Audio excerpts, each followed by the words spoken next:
Gene Holter, he had a traveling show.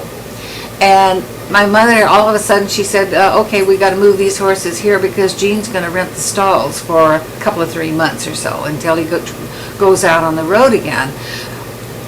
Gene was a first-class, charming, nice, happy liar.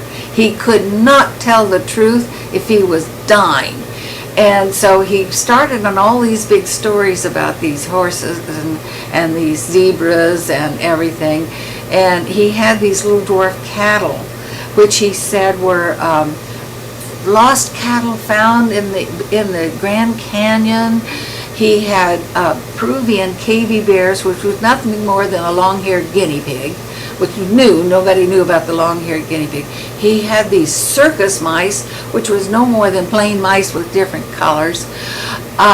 Everything that Gene did was so exaggerated, and he knew it.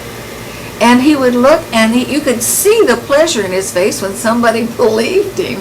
Years later, when he wasn't at our stables, but he was still going around about his hippopotamus getting loose in Santa Barbara, and swam all the way down to Corona and came up on the shore there. Well, later on, talking to some of the guys around that knew Gene, we hadn't seen him, he turned the hippo loose up at Santa Barbara, got out of the sight of the photographers, brought it back in on shore, put it in a trailer, drove it down to Corona, waited a day or two, then did the story that he swam all the way down came up on the beach at Corona del Mar. People believed him. He had the zonkey, and then he had the zebras. Now I'm sitting on a zebra, but he had the zonkies too, which he bred with the donkeys. He was hoping to make a riding animal that was striped, but it wasn't successful because the wildness transferred into the zonkies, and they couldn't be ridden. I mean, you couldn't get on them with a bit and handle them like you could a donkey. Couldn't do it. So he just had them and showed off and did all these wild stories about zebras.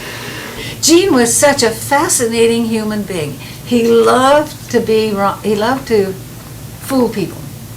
And he knew he was doing it. His character was fascinating. Amazing guy to know. Just a real respectable man. But you couldn't believe a word he said. If it was a rattlesnake that bit him, he would say it was a python. Everything had this huge, huge story. And you could see in his eyes that he loved every bit of it. That he just loved fooling people.